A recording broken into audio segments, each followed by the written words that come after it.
This is our house, and we're really happy to have you here with us this evening.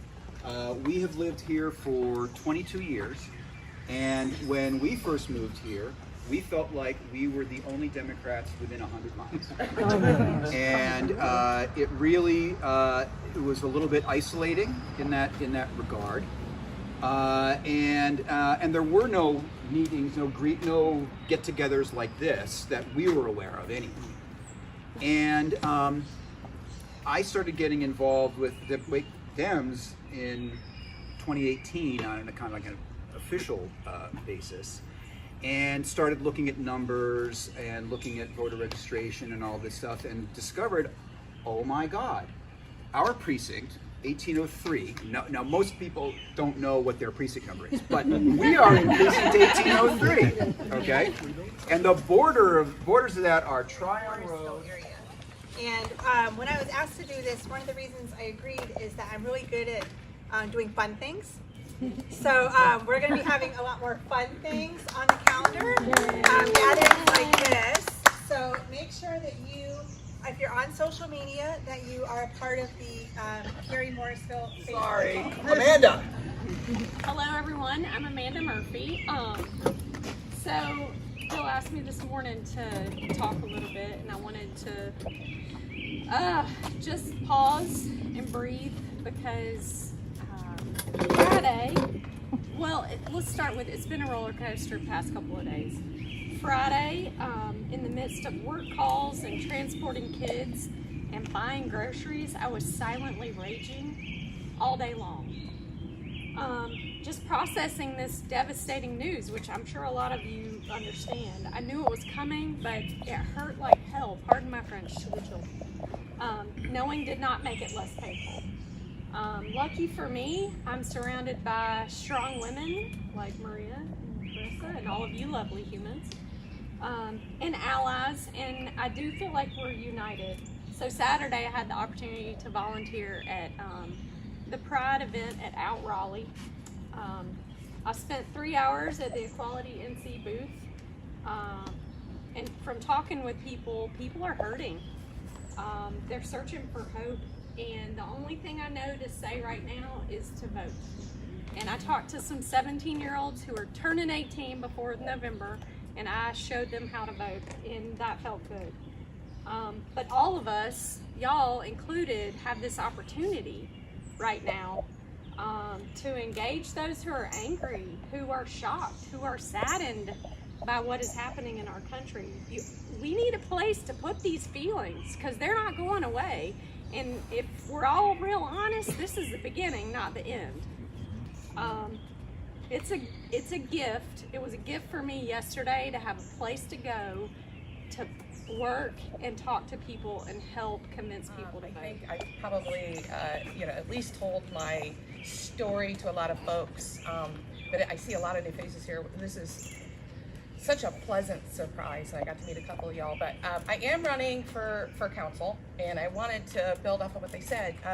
A lot of folks don't realize how much direct impact local, offices, local electeds have on day-to-day life. So I do want to just really quickly give you an idea of where I stand, because I believe that probably the majority of y'all share my values. First and foremost, without any equivocation, I support affordable housing efforts. I support the whole enchilada, I like to call it. The town has a great housing plan. There's a lot of people voicing commitment to following the plan and funding the plan. I think it's a good plan. It's not a great plan. We need 2, 3, 4X.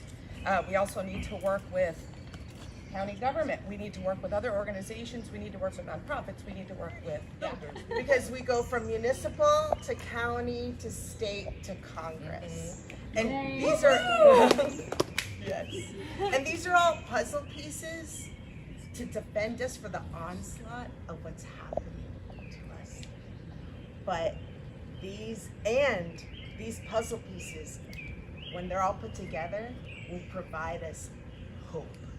And actually the defense against these things that are being thrusted on us. terms of our rights and our quality of life. So let's go through. So we went through the municipal area, and I'm currently your county commissioner. And just very briefly, what I'm going to do is, and some people don't necessarily, it's always usually like the NCGA and the town and then the federal, but no one knows what we do. I know. We serve 12 municipalities, all 1.3 million people in Wake County. We provide your public health, which included the COVID response, which was one of the best, if not the best, local response in the country, Wake County. We also are over the sheriff's department, and we provide public safety and also the detention center. And we really have Wiley's support, but that's going to take a heavy lift. Right now, it's stated that it's coming back to the states. And that means people who are running for House like me, Yalu on the other side of town, Sydney Batch, Julie Van Haven, you need us to be elected, to fight for you, to make sure that we protect reproductive rights, reproductive health care, and so many more things. I'm going to add Clarence Thomas, Chief Justice Thomas said, this is only the beginning. Next that needs to be reconsidered is same-sex relationships, marriage equality, that could also include Loving versus Virginia, which means I couldn't be married to my husband, and access to contraception. These are the next things that they're going to attack.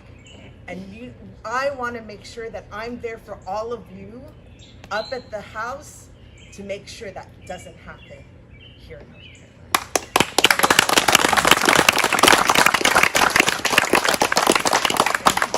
So I asked for your vote. I asked. You got it. And if you even have 5-10 minutes to spare, we often talk about tell 5 of your friends to go vote and vote for like-minded people, hopefully considering myself. And if you don't have time, even $5, $10, $20 can help so much in our campaigns. Please support all of us, because we need to make sure North Carolina is a place for all of us. So thank you so much. I'm standing with them. I'm here with them, and I just wanted to say before I get into speaking, I want to introduce Quinn O'Connor in the back. She's our field director. If you want to get involved, please talk to her. First and foremost, who here is fired up and ready to go? We are going to need everybody, all hands on deck in this election. I want to just mention a few of the things that Maria talked about, and I want to talk about this race for Congress and why it is so important. Number one, I need to say, abortion is safe, and most importantly, it is legal in North Carolina right now.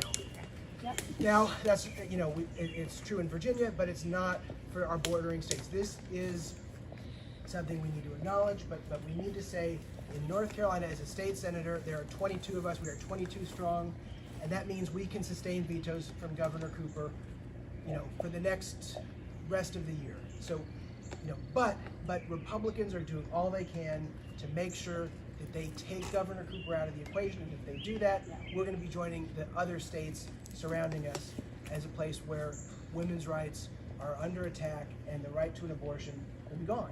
So making sure that we elect Maria Cervania and Sydney Batch is crucial for sustaining Governor Cooper's veto.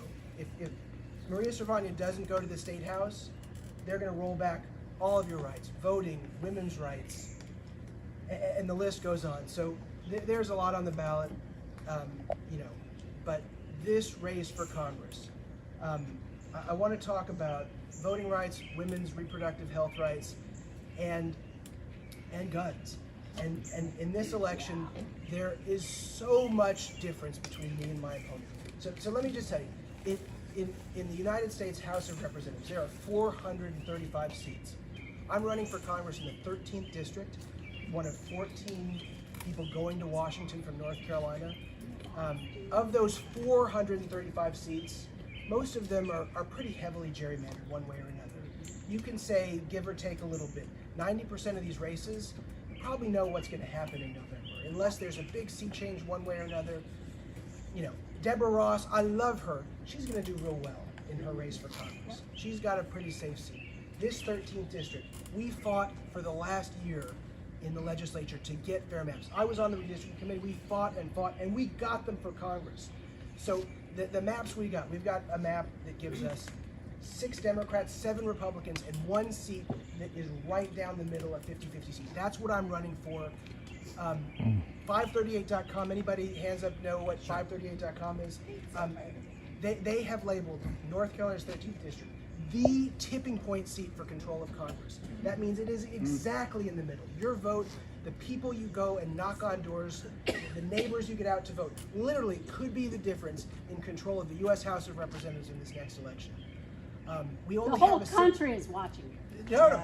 We only have a That's 6-seat true. majority. This will be a pickup for Democrats. The Republicans never wanted these maps, but your vote, your time, the time you spent on the phone knocking on doors, literally could be the difference in this race. So there's a lot on the line with this. And the comparison, the contrast with my 26-year-old Republican opponent could not be more clear on these issues. Number one, as a state senator, I have co-sponsored legislation to put the protections of Roe v. Wade into law in North Carolina. I don't expect that bill is going to get a vote or move, but I want you to know that because that's what I'm going to do in Washington. Now, my opponent, he supports, and he just said this just weeks ago, he wants a federal ban on abortion with no exceptions. We're talking about rape, incest, the life of the mother, literally a death sentence for many women. That's the other side. Now, on guns, you know, I am a responsible gun owner. I support doing things to get guns out of the hands of dangerous people. There are so many things that 70–80% of the country supports to do that. And we can do that in Washington. We got a small percentage of the way there, and that's a victory. I like it. I was glad to see legislation passed, you know, as we were, you know, in real time. Anybody watch the January 6th hearings? Oh, yeah. I just spent 2 days with Adam Schiff going around the state, raising money for Democrats. Got to hear him talk a lot about this. We've talked a lot about it too. He's on the committee that's doing this. But why this matters and why this district matters. What Trump was trying to do to get Mike Pence to refuse to take the electors is he wanted to kick the election to the House of Representatives. Our Constitution says if you decertify a state, if you don't have a majority, it goes to the House. That was the plan. And what happens in the House of Representatives is you vote by state delegation. Now, I would be the 7th Democrat going to Washington in a 14-member delegation. That means a 7-to-7 delegation. North Carolina is never going to do better than 7-to-7.